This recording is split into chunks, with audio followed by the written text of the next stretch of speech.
Irán juró vengarse a su máximo líder, el ayatollah Ali Khamenei. De hecho, enarbolaron la bandera roja, que significa venganza, guerra y venganza. En ese sentido han sido los ataques, por eso es que Irán ha respondido de manera asimétrica, porque Irán no puede responder de manera convencional a un ataque de Estados Unidos e Israel, porque en términos militares, la verdad es que no tiene la capacidad para de manera convencional responder a ellos dos. Pero de manera asimétrica sí puede, por lo que decíamos del grupo PROSI, los grupos PROSI que tienen, que aunque están debilitados, están ahí, los hutíes están intactos.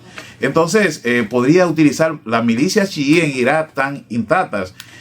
Además, ellos han estado disparando misiles a los aliados de Estados Unidos en la región. Acuérdate que si impactan no solo las bases de Estados Unidos, sino los campos petrolíferos y gasíferos de esos países, eso puede disparar el precio del petróleo y del gas a nivel internacional. Amigos, bienvenidos a las exclusivas de José Peguero, visitando a Alfredo de la Cruz, una persona que maneja muy bien el contexto internacional y que, de acuerdo a la red social X y su sistema de inteligencia artificial, aparece posicionado entre los primeros lugares de referencia en cuanto a geopolítica se refiere en la República Dominicana.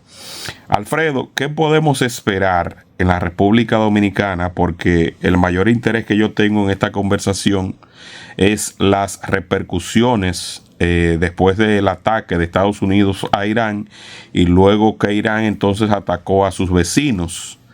Esto implica que tendremos un petróleo mucho más elevado y que también parte de las materias primas que salen por el estrecho de Hormuz se vean afectadas en su tránsito hacia la producción mundial, y cómo pudiera afectarnos porque también Irán enviaba una cantidad importante de petróleo directamente a China, porque no es únicamente lo que esté pasando dentro de Irán y sus vecinos, sino que tiene un impacto mundial. Bienvenido, Alfredo de la Cruz. Gracias, Peguero. Un placer estar aquí contigo y tu audiencia.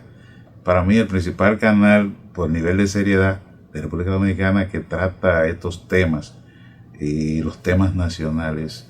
Me siento muy orgulloso de estar en este medio. Gracias por tomarme en cuenta. Mira, realmente esa pregunta que tú haces es bien amplia, daría para varias tesis doctorales.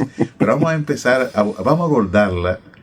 abordarla con un viaje rápido por el inicio de esta situación.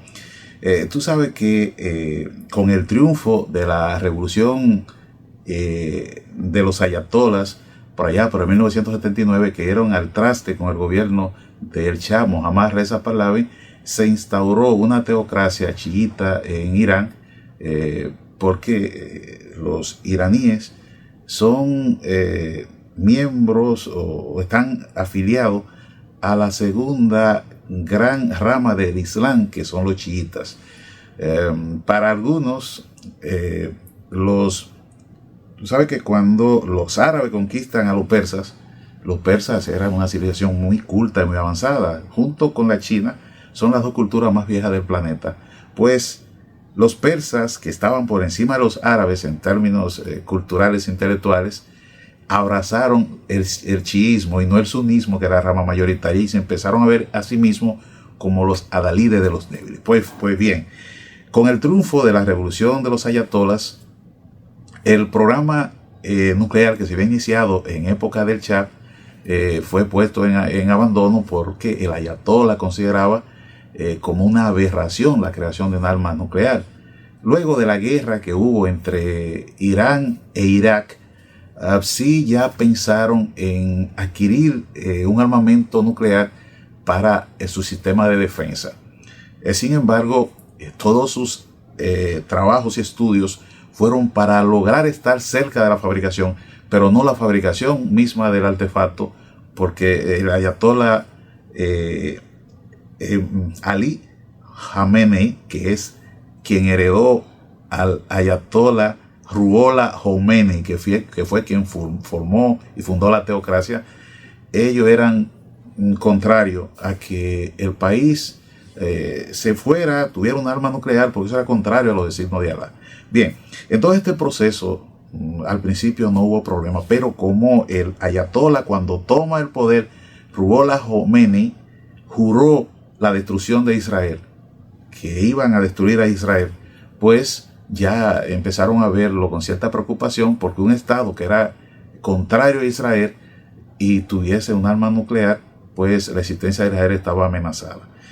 Todo esto pasó y ese programa nuclear de Irán fue muy preocupante para la comunidad internacional y para Israel, sobre todo que junto con el programa nuclear, Irán empezó con un proyecto misilístico. Tú sabes que cuando los países crean un programa nuclear, crean un programa misilístico. ¿Por qué? Porque el primer engendro que tú creas es un armatrote que tú tienes que dominar la técnica de la miniaturización para ponerla pequeña y ponerla en una ojiva. Pero tienes que dominar la técnica misilística para poder colocarla en el misil, disparar el misil, que salga a la atmósfera, entre de nuevo a la atmósfera y haga impacto. Esas son dos cosas muy complejas desde el punto de vista técnico. Bueno, Irán hizo las dos cosas. En términos de tecnología nuclear está avanzadísimo y el programa misilístico es muy bueno. Irán tiene misiles hipersónicos que son capaces de alcanzar algunos países de Europa. Entonces, esto es un problema. En el gobierno de Barack Obama, por allá, por el 2015, se logró, bueno, empezaron unas negociaciones del 2013. En el 2015, las negociaciones venían de antes, esas negociaciones duraron casi 15 años, pero en el 2013 se aceleraron y en el gobierno de Barack Obama, en el 2015, lograron llegar a un acuerdo. Es muy significativo para nosotros porque estábamos estudiando en España, Madrid, en ese entonces, Sistema de Información Geográfica. El hecho es que en Viena se llega a ese acuerdo, se llama el acuerdo, el Plan de Acción Integral Conjunto. Por este acuerdo, Irán se comprometía a reducir su programa nuclear y olvidar conseguir un arma nuclear, ¿verdad? Con esto, los signantes del acuerdo, que eran el P+1, se llamaba, y era que estaba conformado por los 5 miembros permanentes del Consejo de Seguridad de Naciones Unidas, más la Unión Europea y Alemania. Entonces, a cambio a Irán se le iba a permitir irle levantando las sanciones, devolverle todo el dinero, los miles de millones de dólares que tenía incautado, congelado, y esto todos respiramos felices y confiados, porque un Irán integrado a la comunidad internacional ya era una amenaza menos a la paz mundial. Pero a los pocos días de firmado el acuerdo, el entonces candidato presidencial por el Partido Republicano, Donald Trump, satanizó ese acuerdo y dijo que no estaba de acuerdo si llevaba la presidencia, si iba a sacar a Estados Unidos. Él decía que ese acuerdo solo contemplaba límites al programa nuclear, pero no ponía límites al programa misilístico, pero tampoco ponía límites a el apoyo que Irán hacía a los grupos prosis que forman el eje de la resistencia, los Hezbollah en el Líbano, Hamas en la Franja de Gaza, los hutíes en Yemen, las milicias chiíes en Irak y los grupos alawitas que había en Siria. Y dijo que si ganaba la presidencia iba a sacar al país de ahí.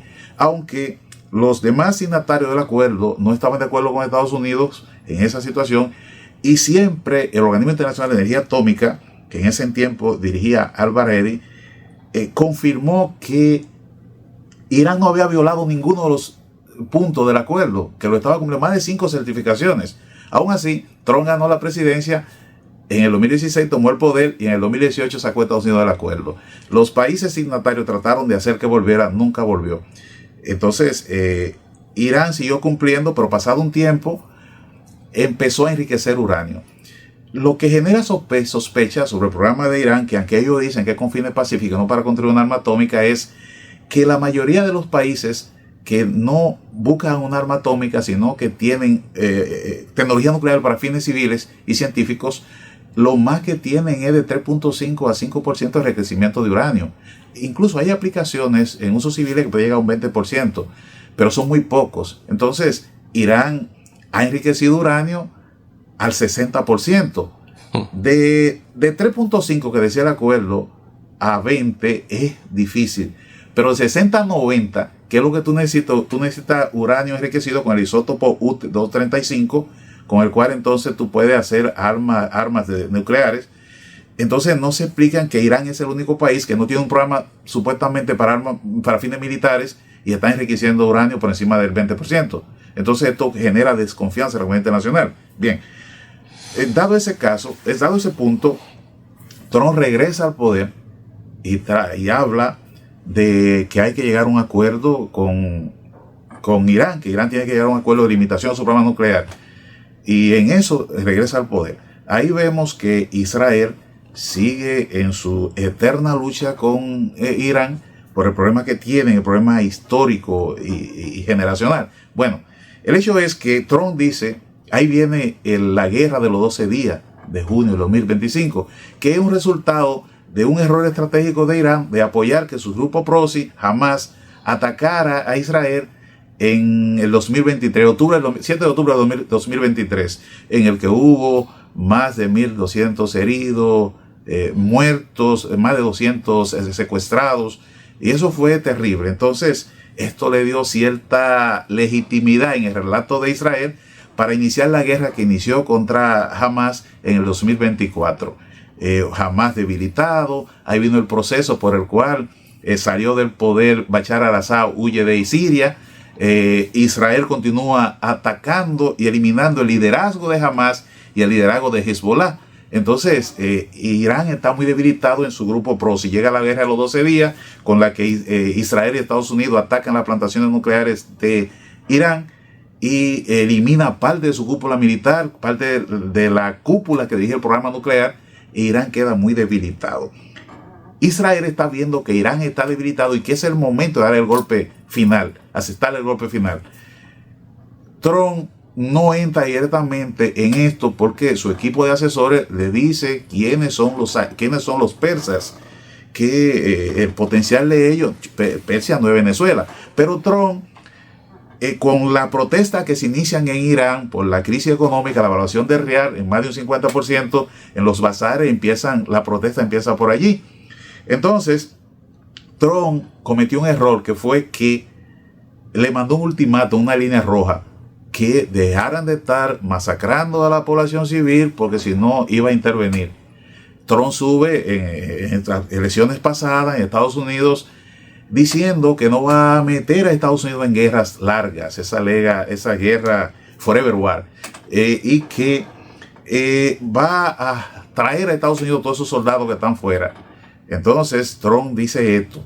Ahí en ese proceso llega que se raptan a Maduro en Venezuela. Se llevan a Maduro a Venezuela y el régimen chavista madurista empieza a hacer lo que Trump dice acorde a los intereses nacionales de Estados Unidos. Trump entonces se siente empoderado porque está demostrando que él no es taco, Trump always chicken south, sino que Trump es un presidente que dice y lo cumple, y más que eso, él quiere que el público lo perciba como que él cumple lo que promete. Y en ese sentido, como ya él ha amenazado a Irán, él tiene que cumplir, porque él lo demostró en Venezuela y no hay control internacional para él, ni hay control local.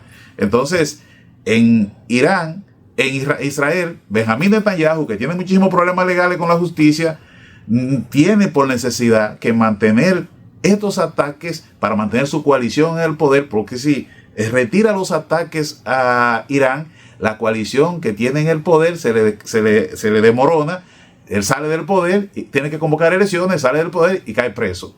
Entonces, todo esto hace, además de lo imperativo de seguridad que tiene Israel, hace que Benjamín Netanyahu trabaje a Trump para que lo apoye en los ataques a Irán.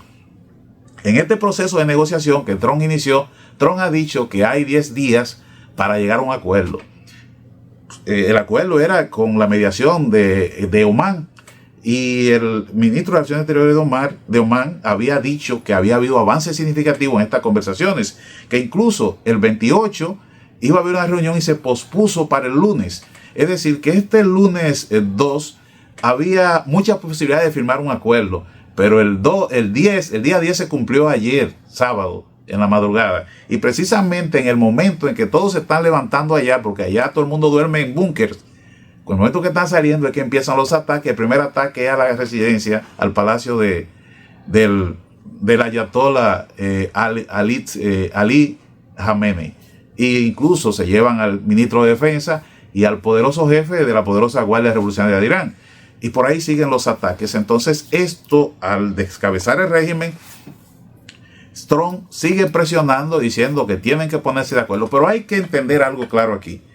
Cuando Trump hace estos ataques, a Trump no le importa derechos humanos, democracia, nada de eso, como lo vemos en Venezuela. A Trump le interesa los intereses nacionales de Estados Unidos, el interés nacional y sus objetivos nacionales. En ese sentido, si el régimen que venga después del ayatollah es capaz de garantizar los intereses de Estados Unidos, a Trump no le importa entenderse con él. Entonces, de pronto tenemos tres posibles escenarios. Un escenario es que luego del descabezamiento del régimen de los ayatolás, porque quedó establecido cómo elegir al sustituto del ayatolá, se elija un nuevo sustituto del ayatolá, un nuevo ayatolá. Se designe el nuevo ministro de Defensa, el nuevo jefe de la Guardia Revolucionaria, y todo siga normal, siga el país funcionando igual, no se dobleguen ante Estados Unidos Israel, y sigan despachándole energéticos a China y sigan los acuerdos económicos que tienen con Rusia y continúen recibiendo los bombardeos de Estados Unidos y enfrentándolo con un ataque simétrico, tomando en consideración que Irán tiene células durmientes de grupos terroristas alrededor del mundo, dentro de Estados Unidos, dentro de Europa, por donde quiera, que solo es necesario que se emita una fatua y ellos entrarían en acción. Esto es muy problemático porque podría llevar intranquilidad y desasosiego a las principales capitales mundiales. Ese es un escenario. Un segundo escenario podría ser que, dado lo que ocurrió en Venezuela, aunque Irán no es Venezuela ni es parecido, pero que con la sustitución de las cabezas de régimen, esto, para aferrarse al poder, seguir en el poder, lleguen a algún tipo de acuerdo con Estados Unidos, le garanticen sus intereses a Trump. Entonces, más o menos, ese es un régimen que estaría acorde a los intereses de Estados Unidos, y si rebajan el vender petróleo a China, que es una parte, fíjate que Estados Unidos le limitó el petróleo en Venezuela, y otra de los lugares que recibe petróleo China es de Irán. Entre el 60 y el 70% del petróleo que produce Irán, 4 millones de barriles diarios, va a China. No significa que Irán, Venezuela son los únicos suministradores de petróleo, porque también recibe petróleo y mucho de Rusia, y gas y de otros lugares. Pero de alguna manera estaría reduciendo esa seguridad energética de China. Y Trump quiere de alguna manera sacar a China de su área de influencia en América, pero también en esos espacios donde Estados Unidos tiene cierto control. Entonces, esos son dos escenarios posibles. Un tercer escenario, y creo que con este respondería a lo que tiene que ver con lo que tú hablaste de República Dominicana, y es que si el régimen se resiste con el relevo y entran en una lucha intestina por el poder, las diferentes facciones dentro de los cuerpos de la Guardia Revolucionaria y dentro del grupo de los ayatolás y dentro del poder de los moderados, se crearían, por ejemplo, enfrentamientos, esa lucha intestina, pero a la vez mantendrían el enfrentamiento con Israel y Estados Unidos, minaran el estrecho de Hormuz, por donde pasa entre el 22 y el 23% del petróleo mundial, una gran cantidad de gas, y entre el 15 y el 16% de las conexiones de data del mundo. Entonces, pero que además ordenaran a sus proxy en Yemen, los hutíes, que ataquen la ruta por allá del Mar Rojo al Golfo, al Canal de Suez. Entonces, donde pasa por ahí cerca del 12%, en el día del 12% del petróleo mundial, estamos hablando que estaríamos impactando más del 33% del petróleo mundial, lo cual, con un conflicto de una semana, según los expertos en ingeniería económica, podría subir el petróleo entre 10, 20 y 30 dólares. Entonces, es un conflicto de una semana. Si ese conflicto dura más de un mes, entonces podríamos tener un petróleo que se dispare a 200 dólares y tal vez más. Entonces, si tú tienes que hoy en República Dominicana, con el petróleo como está a menos de 80 dólares, el galón de gasolina te cuesta 290 pesos, con un petróleo que te cueste 200 dólares, estamos hablando que el galón de gasolina pasaría a los 500 pesos. Y tú sabes que la gasolina, como el dólar, son multiplicadores en las variables económicas. Entonces, nos estaría llevando quien nos trajo. Y eso no solo en República Dominicana, sino que esas variables impactan a nivel global.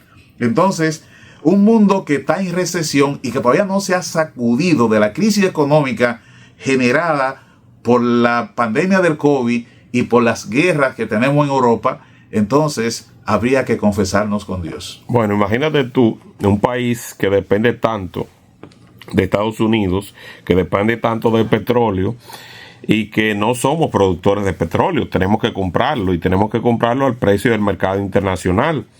Y que Estados Unidos ahora mismo tiene el control de Venezuela y están llegando esas petroleras que una vez se fueron y que ahora tendrán entonces que diseñar nuevas estructuras, porque tampoco es que podemos decir que la llave de Venezuela petrolera se abrió por completo, sino que con lo que tenía PDVSA es que Estados Unidos está operando y esperando entonces continuar la apertura con esas 5 empresas que terminaron llevando.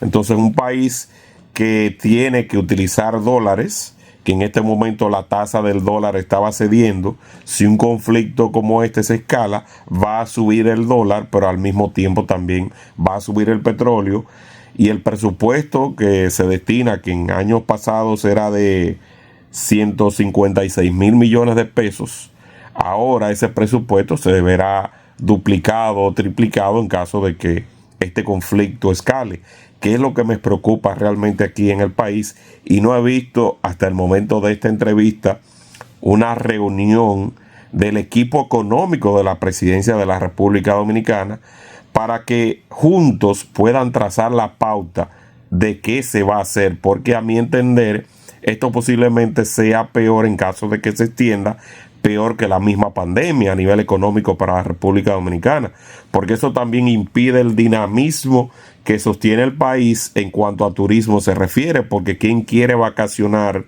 en un mundo donde hay inseguridad y donde la mayoría de los visitantes que proceden al país llegan directamente desde Estados Unidos? O sea que tenemos una situación a la que tenemos que ponerle mucha, pero mucha atención, porque es algo que no es sencillo y el país tiene que estar preparado para escenarios complicados. Siempre digo que es mejor prepararse para lo peor y que te sobrevenga algo mucho más sencillo, pero tú tienes que empezar a prepararte, y yo creo que estamos en una coyuntura especial. Sí, mira, los estrategas, cuando analizamos situaciones, aplicamos el pensamiento complejo, problematizando aún más las situaciones, porque como tú bien decías, en nuestro país es una economía terciarizada, basada en servicios. Cualquier situación que se genera en cualquier punto del mundo genera fuertes impactos sobre nuestra economía. Y en la pandemia vimos cómo aumentaron los precios de los contenedores. Entonces, si tú sumas eso, aumento del petróleo, aumento del gas, aumento de los contenedores, aumento de los fletes, y encima que los mercados emisores de turistas se contriñen, porque cuando hay situación de guerra y situación económica apretada, tú reduces las vacaciones, tú empiezas a atesorar tus ahorros, porque tú no sabes cómo viene el tiempo. Entonces, yo pienso que en un momento como este, pues lo más probable es que los funcionarios del área económica del gobierno y los asesores del área económica y estratégica y geopolítica ya estarán formando una reunión para conocer a modo detallado las implicaciones que podría tener esto, no solo para nosotros, sino para el mundo. Pero en el caso de nosotros, lo que nos implica a nosotros como un país receptor de inversión extranjera directa, receptor de visitantes y sobre todo receptor de remesas. ¿Por qué? Porque cuando hay estas situaciones, como decíamos previamente, tú reduces el ocio. Ya tú no piensas en vacaciones, pero quienes mandan más de 10 mil millones de dólares al año en remesas que ayudan a las familias, pues ya tú tienes que contrañirte, y si tú mandabas mensualmente $500, tú tienes que mandar menos porque tienes que pensar en el ahorro, sobre todo en un país como Estados Unidos, donde está concentrada nuestra mayor parte de la diáspora, donde la inflación no ha cedido, donde el presidente Trump ha cambiado al presidente de la Reserva Federal porque entiende que no ayudó para que la inflación se diera y los electores vieran en el bolsillo el alivio a la crisis económica. Entonces, son todas estas cosas que hay que verlas de manera holística y que los profesionales económicos saben y los estrategas saben que hay que verlas así, Y yo, desde nuestro humilde punto de vista, entiendo que ya esos funcionarios es muy probable que se hayan reunido, ya hayan avisado al señor presidente, pero el presidente también, que es un economista, el presidente Luis Abinader es un economista, yo sé que este tipo de cosas la debe de tomar en cuenta y la ha tomado en cuenta, porque en otras ocasiones he hablado de ella. Ahora, ¿qué es necesario aquí? Que en este punto no se vea como un tema de filón político, sino que la clase política nacional se una en este punto, como es un tema nacional, con el gobierno para jalonar soluciones. Por ejemplo, los expresidentes Leonel Fernández y Danilo Medina, sus exministros de Economía, pues en momentos como este es necesario que se pongan a la disposición, pero también que el gobierno lo invite. O sea, los gobiernos en casos como este, y Estados Unidos ha dado el ejemplo, deben de actuar con humildad, porque tienen el poder, ¿verdad? Pero deben actuar con humildad e invitar a escuchar las voces. No es que tú vas a hacer lo que te diga Leonel y te diga Danilo, no es que Luis Abinader tiene que hacer eso, pero es un gesto maravilloso que destiende la confrontación política y hace que todos pensemos en el bien del país. Porque en momentos como este, roguémosle a Dios que este conflicto dure una semana, 2 semanas, porque si pasa de 2 semanas, anótalo por ahí, Peguero, lo que estamos diciendo aquí. Esto va a impactar no solo sobre nosotros, sino sobre gran parte de la economía mundial. Yo entiendo que sí. Te faltó abordar la muerte justamente en detalle, porque se prometió una venganza. Irán está prometiendo una venganza, y previo incluso a su muerte, la cual ocurrió justamente ayer, ellos indicaban que en caso de que ocurriera algo así, ellos estarían preparando una gran venganza. Y entre las justificaciones que está dando Donald Trump es que estaba manifestando que Irán estaba produciendo misiles intercontinentales que pudieran alcanzar a los Estados Unidos, y que eso entonces le generaba pues gran preocupación. Sí, mira, tú sabes que siempre hay relatos. Irán obviamente sí tiene misiles hipersónicos que son capaces de alcanzar a algunos países de Europa. Lo que Irán estaba haciendo, no tiene misiles, no está demostrado que tiene misiles de alcance en Estados Unidos. Lo que sí Irán estaba haciendo era reforzando la capacidad industrial para reponer todos los misiles que usó en la guerra de los 12 días con Israel y Estados Unidos, y aumentar el arsenal. De hecho, hizo acuerdo con Rusia.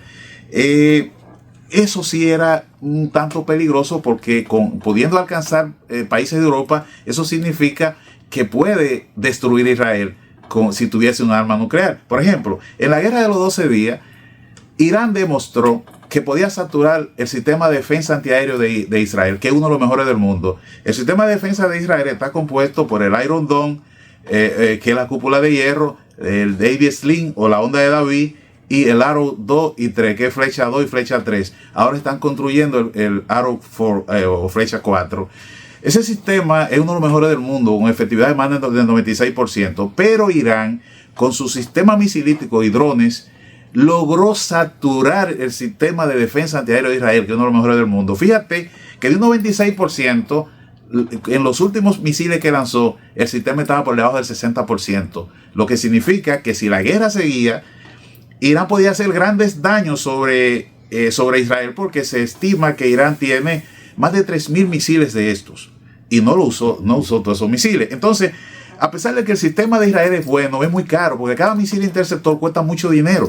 Entonces, eso dejó la salca del gobierno de Israel en aprieto, pero Irán pudo demostrar que aún habiendo hecho lo que hicieron, que desactivaron su sistema de defensa y todo, fueron capaces de reaccionar rápidamente e inutilizar parte del sistema. Y Israel impidió y vetó que se pudieran publicar imágenes de los destrozos. Pero aún así se filtraron imágenes y uno podía ver los grandes destrozos que hicieron estos misiles hipersónicos cuando caían. Lo que te indica a ti que ese es el temor realmente que tiene Netanyahu, y ese es el temor que Netanyahu le comunicó a Donald Trump. A Donald Trump. Fíjate también que anoche uno de esos misiles penetró en Tel Aviv y ocasionó pues destrozos de algunos edificios. Sí, y en la guerra de los 12 días impactaron otras ciudades como Haifa y otras ciudades de Israel, Diderot y otras, pero el hecho es que ahora mismo volviendo, para responder lo que tú decías del ayatollah, obviamente Irán juró vengarse a su máximo líder, el ayatollah Ali Khamenei. De hecho, enarbolaron la bandera roja, que significa venganza, guerra y venganza. En ese sentido han sido los ataques, por eso es que Irán ha respondido de manera asimétrica, porque Irán no puede responder de manera convencional a un ataque de Estados Unidos e Israel, porque en términos militares, la verdad es que no tiene la capacidad para de manera convencional responder a ellos dos. Pero de manera asimétrica sí puede, por lo que decíamos del grupo proxy, los grupos proxy que tienen, que aunque están debilitados están ahí, los hutíes están intactos. Entonces podría utilizar las milicias chií en Irak tan intactas. Además, ellos han estado disparando misiles a los aliados de Estados Unidos en la región. Acuérdate que si impactan no solo las bases de Estados Unidos, sino los campos petrolíferos y gasíferos de esos países, eso puede disparar el precio del petróleo y del gas a nivel internacional. Entonces, eso es porque ellos están respondiendo de manera asimétrica, que es como ellos son fuertes y se han preparado para ello. Entonces, si ellos minaran el estrecho de Hormuz, habría serio problema. Y eso, por eso que no se puede coger tan a la ligera. Y por eso es que algunos no entendemos, bueno, cómo Trump se metió en ese conflicto. Porque si bien es el momento más débil de la República Islámica de Irán desde el año 1979, porque lo es, y las protestas internas lo demuestran, ha habido muchas protestas. 2009, cuando el fraude de Ahmadinejad, que lo apoyó el ayatollah. En 2019, cuando la joven esta kurda Masha Amin, porque tenía el velo mal puesto, la apresaron y murió. Además, estas protestas de ahora que fueron terribles, más de 50,000 muertos. Se dice, yo digo miles, porque como no hay un consenso sobre el número, miles de muertos. Pero además eso se le suma la devaluación del real en más de un 50% y una crisis de agua potable terrible, que una botellita de agua cuesta carísimo y no aparece agua. Entonces todo esto tiene el potencial de ya una región de Oriente Medio que es un barril de pólvora. Esto tiene el potencial de encenderle la mecha. Bueno, yo entiendo que ha sido brillante la posición que ha manifestado. No estoy saliendo en cámara porque estoy optimizando recursos para el público que está justamente dándole seguimiento a esta entrega, y te agradecemos que hayas compartido estos conocimientos. Yo incluso que Estados Unidos, finalmente, para que abordes esa parte, estaba emitiendo alerta máxima contra posibles actos terroristas. Justamente ayer a través del FBI estaba saliendo esa información, por lo que los amigos que van a viajar a los Estados Unidos tienen que tener en cuenta que los controles en los aeropuertos serán más estrictos y deben cooperar con las autoridades, porque lo que se quiere es evitar que haya algún acto terrorista que ponga en riesgo pues la integridad de ciudadanos en los Estados Unidos. Sí, eso es muy importante lo que estás diciendo, porque tenemos una comunidad dominicana legal de más de 2 millones de personas y una gran comunidad que está en condiciones especiales, que vive allí, que es la que ayuda en términos con sus remesas al país, pero que tomen esto en consideración, que eviten las aglomeraciones en los metros, en los lugares públicos y en los aviones, porque mientras esto no termine hay un gran peligro potencial, sobre todo que, como decíamos previamente, Irán tiene células durmientes en Estados Unidos y en otros países donde solo con una orden se activan y podrían detonarse. No quiero ser alarmista con esto, pero nosotros siempre hablamos las cosas como son. No estamos diciendo que va a ocurrir ahorita, claro, pero si este conflicto sigue y el régimen se ve muy desesperado y siente que va a ser desplazado del poder, lo más probable es que active estas células durmientes. Entonces podríamos empezar a ver atentados donde hace un tiempo ya hemos descansado de eso. De hecho, los vuelos en aviones ya no son tan traumáticos como eran después del 11 de septiembre. No. Entonces podríamos volver a eso, y es muy oportuno ese señalamiento que haces. Hay que estar muy precavido. Si usted no tiene que salir de su casa, no salga. Y si sale por obligación, trate de ser lo más cuidadoso posible. Perfecto. Bueno, al público que comparta mucho más personas, nos vemos ya en una futura entrega. Así que gracias por tu tiempo, que Dios te bendiga, y gracias por compartir tus conocimientos. Bye bye.